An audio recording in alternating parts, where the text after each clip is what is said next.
Good afternoon. Good afternoon. It's a high honor and a distinct privilege to be joined today by Whip Catherine Clark, Caucus Chair Pete Aguilar, members of House Democratic leadership, and the House Democratic Caucus.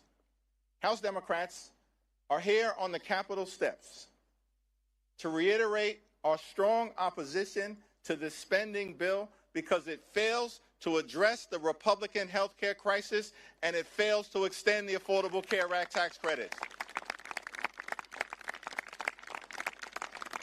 House Democrats will continue to support our men and women in uniform.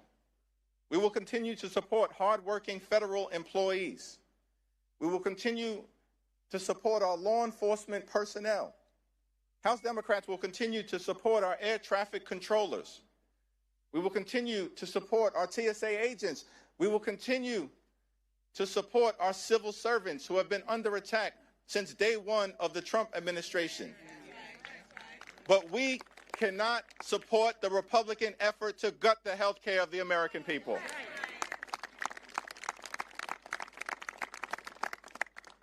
Today, House Democrats will introduce legislation to extend the Affordable Care Act tax credits for 3 years, to make sure that tens of millions of Americans don't experience dramatically increased premiums, copays, and deductibles.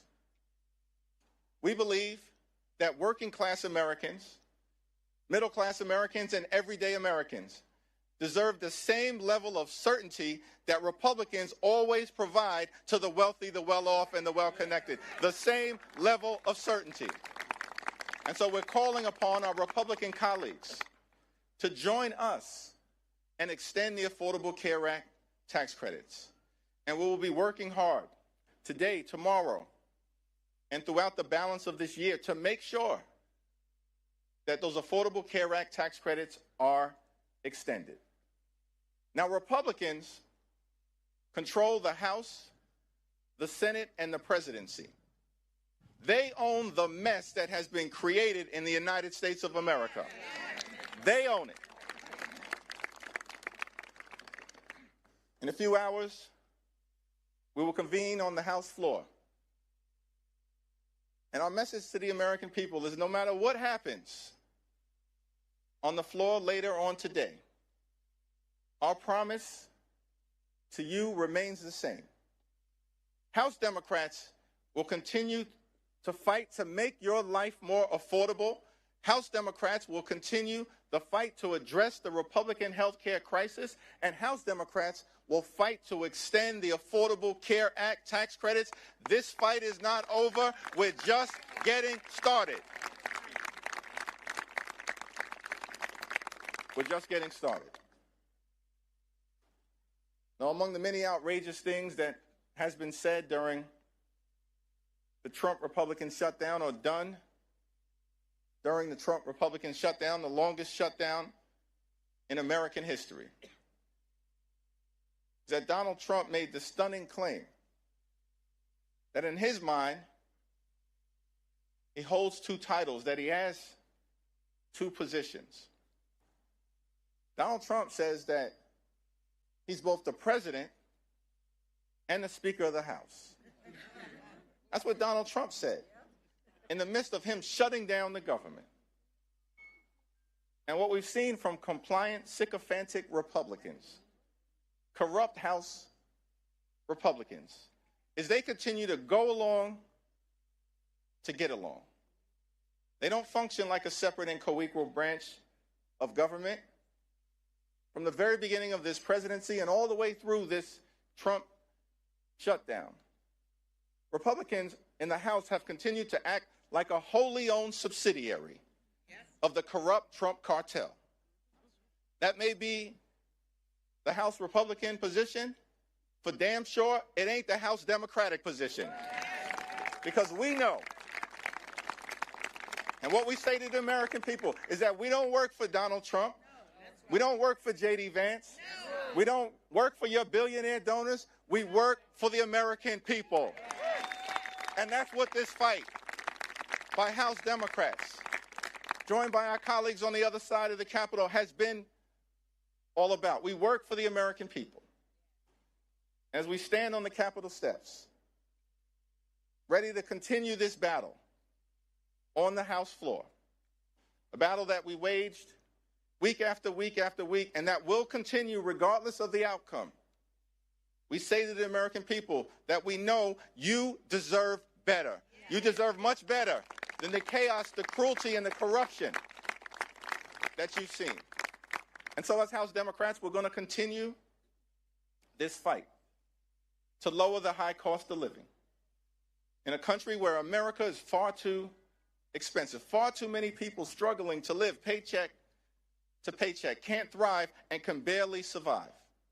That should not be the case in the United States of America, the wealthiest country in the history of the world. And so as Democrats, we're committed to addressing this affordability crisis. That's what this fight has been all about. And we'll continue to work hard to lower the high cost of living. We'll continue the fight to fix our broken healthcare system. And we'll continue to fight to stand up for Medicaid. We'll continue to fight to stand up for Medicare. We'll continue the fight to stand up for the Affordable Care Act and an extension of the tax credits. We'll continue to fight for your hospitals. We'll continue to fight for your nursing homes. We'll continue to fight for your community-based health clinics. And we'll continue to fight for the principle that in this great country, the wealthiest country in the history of the world, healthcare can't simply be a privilege available only to the wealthy, the well-off, and the well-connected. Healthcare must be a right available to every single American. And that's the fight that House Democrats will continue to wage for the American people.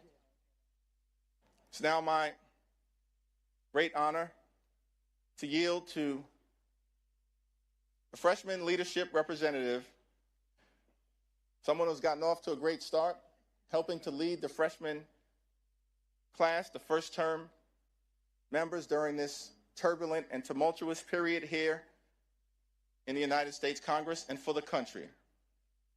From the great state of California, the Honorable Luz Rivas.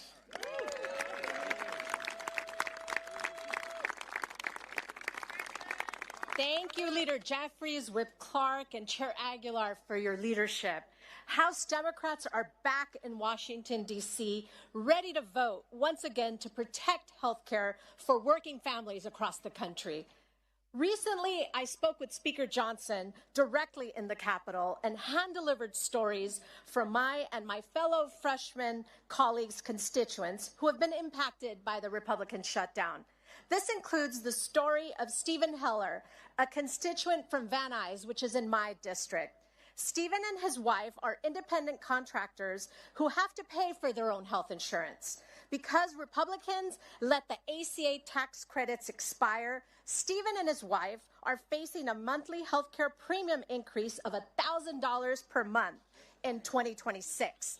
This will bring their monthly total to nearly $2,100 per month and nearly $25,000 for the year, just in health insurance. That is, in Stephen's own words, a terrible financial blow and an enormous financial burden. Constituents across the country like Stephen and his wife cannot afford Republicans' deal. I will vote no and continue to fight with House Democrats to protect the ACA subsidies that Stephen and millions of Americans rely on. House Democrats will continue our fight to protect health care, lower the cost of living, and keep the American dream attainable for all. Thank you. And next, I'd like to introduce my amazing colleague from Michigan, Congresswoman McDonald-Rivet.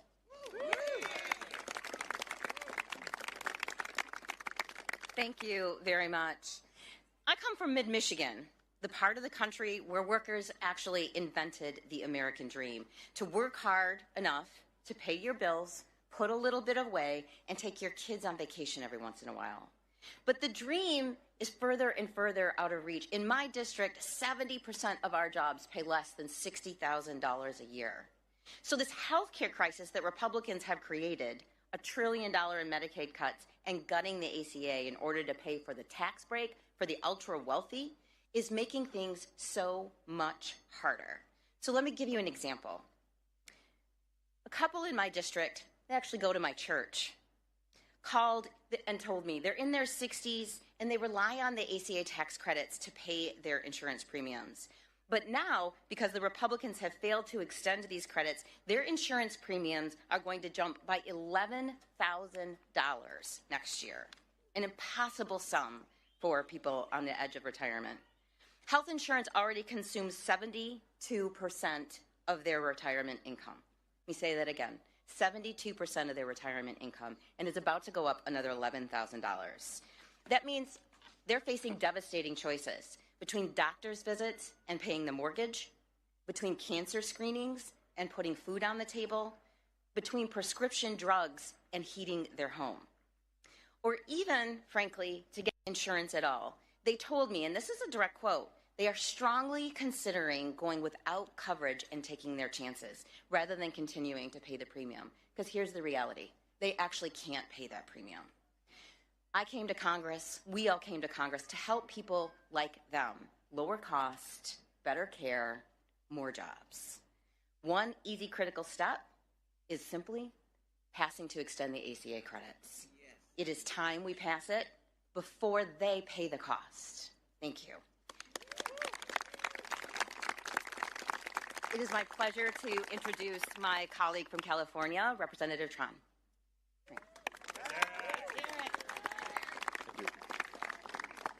Good afternoon. I am Congressman Derek Tran, and I proudly represent Orange and LA counties in California's 45th district. Today, I want to share the story of Peter and Esther.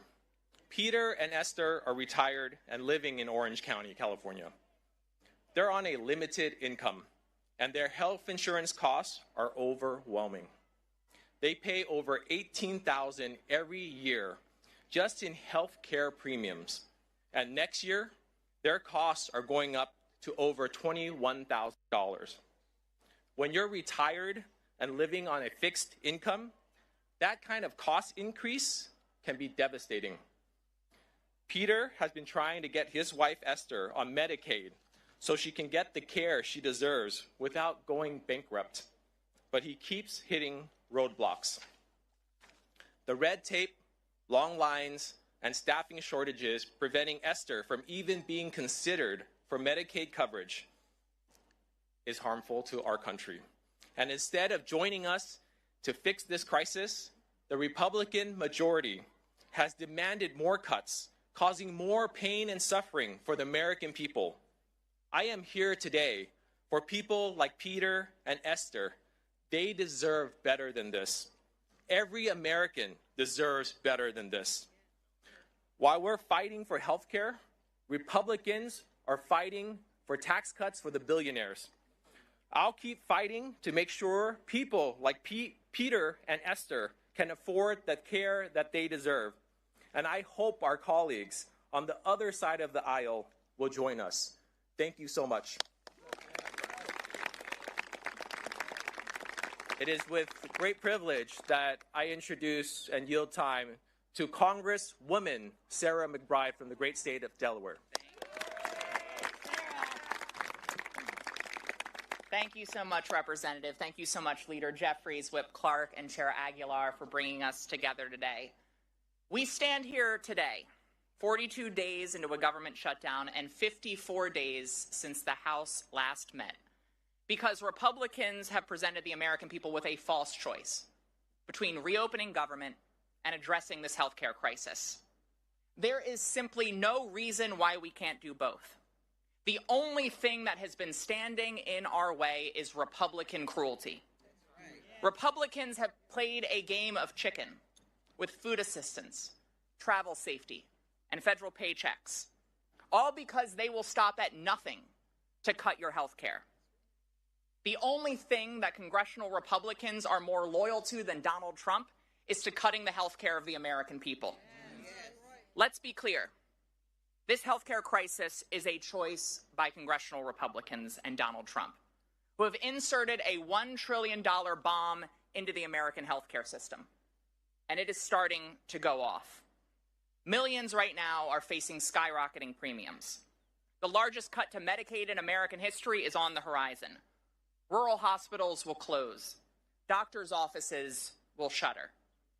Donald Trump loves to own things and slap his name on them.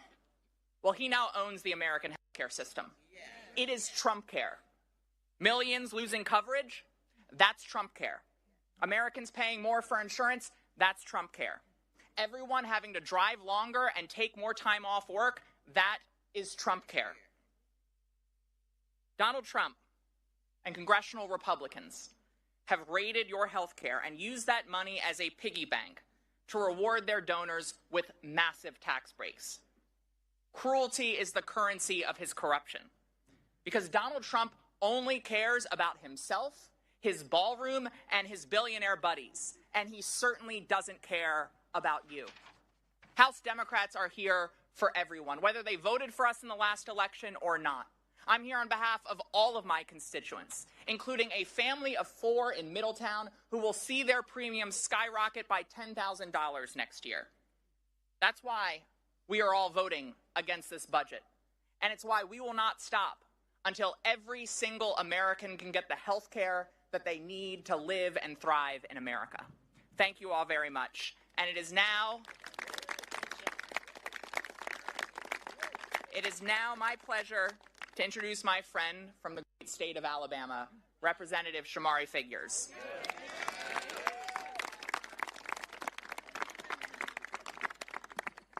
Thank you. You know, House Democrats just spent the better part of the last 40-plus days fighting to keep health care affordable for millions of Americans, while our House Republican colleagues were on a taxpayer-funded vacation. During this shutdown, the realities hit home for a lot of people. Mothers had to worry about how they would take care of their children, their babies, without WIC. Families stood in pantry lines. Families are still standing in food pantry lines. In the month of November, the month of Thanksgiving, because SNAP benefits were expired, and this administration chose to use them as pawns in this game. Capitol Police officers, members of the military, my staff, all of our staff, and millions of other federal workers had to deal with the uncertainty and the stresses of missing paychecks. And for what in the end? What were Republicans willing to give in the end? Nothing more than a handshake deal to take a future vote on extending the health care subsidies, when we all know that that future vote is the equivalent of asking 2 wolves and a chicken to vote on what's for dinner. It is dead on arrival. It is dead on arrival. Now, I can speak to you as someone from a different perspective. A lot of us represent districts where we can talk about what could happen or what may happen. Let me tell you about what my district looks like in the state of Alabama. And it doesn't look too dissimilar from my fellow colleague from Alabama, Congresswoman Terry Sewell's district. I got about 50,000 people in my district who are slated to see their health care premiums on average nearly double. And this is in a district where the individual median income is just north of $32,000. I have 13 counties in my district. 10 of them either do not have a hospital because it has recently closed, or their hospital is on literal life support and they have to go to a county commission or a city council every single month to make payroll. And the largest hospital in Montgomery, Alabama, the state's capital, is in the midst of a bankruptcy and also facing risk of closure. And this all in a state that has the 3rd lowest life expectancy in the United States of America. So health care for us is not a talking point. Health care for us is, protecting health care for us is a requisite. It's a requirement. It's something we have to do. And if you ask us if the shutdown was worth it, I say, hell yes, it was worth it. Because fighting to maintain health care for American people, there's nothing more pure than that. There's no more important role that we have here as members of Congress than to ensure the health care of the American people. Okay. And so while the failure of Republicans to do anything to protect health care is truly disappointing, I want the world to know that my Democratic colleagues here in the House, they can ride with me in any battle I face in my life. They stood with us under the leadership of Hakeem Jeffries to make sure that we kept this front and center. And I look forward to remaining committed to this fight for all of Alabama and for all of America. And with that, turn it back over to our leader, future Speaker Jeffries.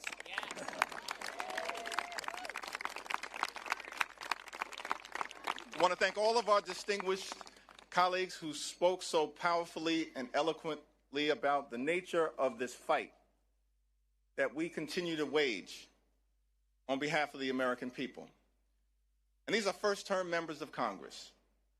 But they recognize that as Democrats, we stand on the shoulders of many who, decade after decade, century into century, have always fought to make life better for everyday Americans and to protect the health care and enhance the health care of the American people. That's the continuing and enduring legacy of the Democratic Party. FDR fought for it. Truman fought for it. JFK fought for it. LBJ fought for it. Carter fought for it. Clinton fought for it. Barack Obama fought for it. Biden fought for it. And no one fought harder in the House of Representatives than our Speaker Emerita, Nancy D'Alessandro Pelosi. That's in the DNA of the Democratic Party. From FDR to Nancy Pelosi to these first-term members. And so our promise to the American people is that we are in this fight until we win this fight for all of you.